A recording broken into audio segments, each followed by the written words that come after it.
Dios le bendiga, amado hermano, el pastor Oquendo del Ministerio Amor, Poder y Gracia. Una vez más, vamos a recoger el estudio de ayer en el capítulo 2 del libro de Éxodo. Comenzamos en el versículo 16. Y la última vez que estuvimos dialogando sobre este capítulo, vimos que Moisés había habitado en la tierra de Madián. Pero dice el versículo 16, y estando sentado junto al pozo, 7 hijas que tenía el sacerdote de Madián vinieron a sacar agua para llenar las pilas y dar de beber a las ovejas de su padre. Ahora parece ser que cuando Moisés estaba en el desierto y llega a Madián, él halla un pozo, reposa sobre el pozo. Y mientras él está allí, era la costumbre normalmente que todas las mañanas tempranito venían diferentes personas al pozo para sacar agua y así dar de beber a los ganados que tenían. Pero en este caso vienen 7 mujeres, 7 hermanas, que eran hijas de un sacerdote de Madián. Ahora, se cree que este sacerdote de Madián era un verdadero sacerdote de Dios, porque la Biblia enseña que él estaba interlazado con la familia de Abraham. Entonces se cree que él era un verdadero adorador de Dios. Ahora dice el verso 17, más los pastores vinieron y le echaron de allí. Entonces Moisés se levantó y las defendió y dio de beber a sus ovejas. En otras palabras, habían otros pastores que estaban allí, hombres que obviamente no eran muy gentiles, preocupados solamente por su ganado. A pesar de que las mujeres habían llegado primero al pozo, ellos son abusivos y las empujan, las remueven de allí, pero dice la Biblia que Moisés sale a defenderla y las defiende, porque Moisés, no se olviden, era una persona adiestrado en todos los artes de los egipcios, y eso también incluía el arte de pelear, la ofensiva, etcétera, etcétera. Y estos simplemente eran pastores, hombres que se habían criado en el desierto, no tenían ningún adiestramiento en el campo de batalla como lo tenía Moisés. Ahora dice el verso 18, y volviendo ellas a Ruel su padre, él les dijo, ¿por qué habéis venido hoy tan pronto? Se sorprendió cuando las vio, que habían llegado tan pronto, y le hace la pregunta por qué han venido. Ahora, Reuel se dice que es el padre de estas 7 hermanas.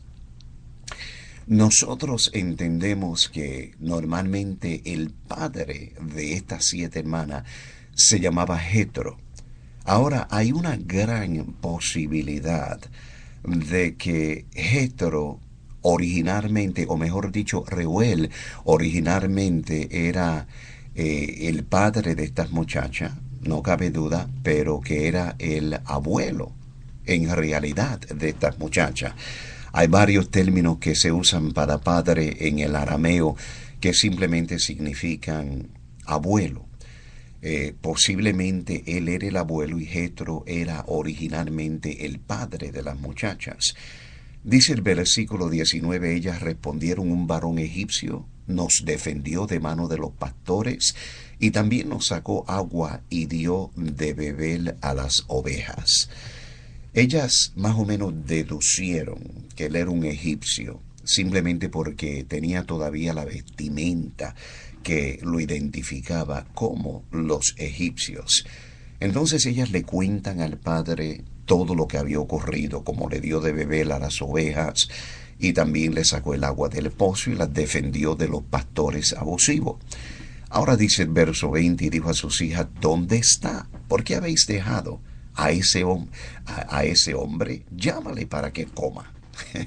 Esto es un poco gracioso para mí, porque yo me imagino que el padre tenía 7 hijas y viviendo en un desierto, en un lugar donde no había mucha posibilidad de que estas muchachas se enamoraran y se casaran con alguien Él dice, hijas, ¿qué han hecho ustedes? Han dejado ir un hombre que las ha defendido, le ha sacado agua del pozo, le ha dado de beber a los ganados. Este es un potencial marido para una de ustedes. Creo que esa era la preocupación principal del padre de estas 7 muchachas. De lo contrario, hubiese estado con ella toda su vida.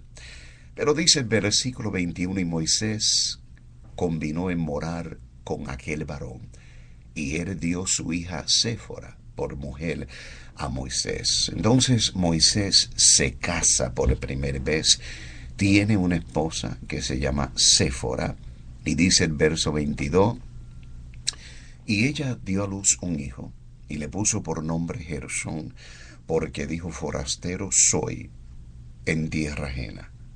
El nombre de este muchacho, de su primer hijo, es indicativo de que todavía había un vacío en el corazón de Moisés.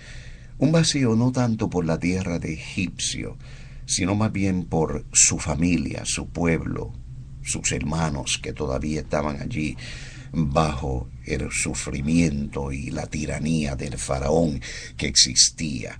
Entonces, cuando nace este muchacho, él le pone ese nombre, indicando que todavía había un vacío en el corazón de Moisés. Ahora, mucha gente piensa que Moisés llegó a Madián y que los 40 años que él empleó allí fueron años de espera. No, mi amado hermano, qué equivocación más grande. Esos 40 años Dios estaba moldeando la vida de Moisés y preparándolo para su gran tarea que él iba a realizar cuando entrara a Egipto para libertar el pueblo de Dios. Moisés había estado acostumbrado toda su vida a que le sirvieran, porque tenía criados y era un hombre pudiente, un hombre fuerte, un hombre de renombre. Pero ahora Moisés aprende una lección más grande en el desierto, y es la lección de ser un siervo. Ya Moisés no le están sirviendo, sino que más bien Moisés está sirviendo a otras personas. Está sirviendo a las hijas de Jetro, está sirviendo a su propio suegro por 40 años pastoreando las ovejas de este hombre. Él está aprendiendo una de las lecciones más grandes que un varón o una varona de Dios puede aprender, y es la importancia de servir. Una gran parte del ministerio del Señor Jesucristo tenía que ver con servir. Él mismo lo dijo claramente, que él vino a buscar aquello que se había perdido. Y en cierta ocasión, cuando estaba congregado con sus discípulos, la Biblia dice que él se ciñó con una toalla, se tiró de rodillas y empezó a limpiarle los pies a los discípulos. Indiscutiblemente ellos no comprendieron lo que estaba ocurriendo. Pero él dijo, el Hijo del Hombre no ha venido para hacer que le sirvan, sino para más bien él servir. Ahora dice el verso 23, aconteció que después de muchos días murió el rey de Egipto, y los hijos de Israel gemían a causa de la servidumbre y clamaron, y subió a Dios el clamor de ellos con motivo de su servidumbre. No cabe duda que cuando muere el faraón cruel que los había torturado por tantos años y le había complicado la vida, no cabe duda que cuando muere este faraón, ellos quizás pensaron, bueno, el que se siente en el trono posiblemente sea un hombre más pacífico y que nos lleve a un paso más liviano, no tan ligero como aquel faraón. Pero qué equivocado estaban. Este faraón que se sienta sobre el trono resulta ser peor que el otro faraón. Nunca cometamos el error, mi amado hermano, de depender en el brazo de carne, de creer que el hombre pueda hacer algo para nosotros. Siempre comprendamos que nuestro refugio, nuestro auxilio, como dijo el salmista, viene de los montes, viene de Jehová. Él es el único que puede aliviar nuestra carga. Él es el único que puede oír el clamor de nosotros cuando estamos en una situación donde quizás otra persona está tomando ventaja de nosotros o abusando de nosotros o usándonos en una manera cruel. Pero dice el versículo 24, y oyó Dios el gemido de ellos, y se acordó de su pacto con Abraham, Isaac y Jacob, y miró Dios a los hijos de Israel, y los reconoció Dios. Ahora des en cuenta que cuando Dios oye el gemido de ellos, la Biblia no dice que Él los auxilia o los socorre simplemente porque ellos son buenos. No, Dios se acordó del pacto. Dios es un Dios de pacto. Él estaba consciente que Él había hecho un pacto con Abraham, con Isaac y con Jacob. Entonces, cuando Él se acuerda de ese pacto, es cuando la Biblia dice que Él reconoció a Israel. Qué lindo es ser reconocido por Dios. Cuando estamos atravesando por una encrucijada en nuestra vida, podemos tener la plena seguridad de que cuando nosotros clamamos a Dios, Dios se va a acordar de nosotros, no porque somos niños buenos o niños lindos, sino porque Él se acuerda que Él hizo un pacto con Jesús en la cruz del Calvario, y esa sangre es la evidencia del pacto.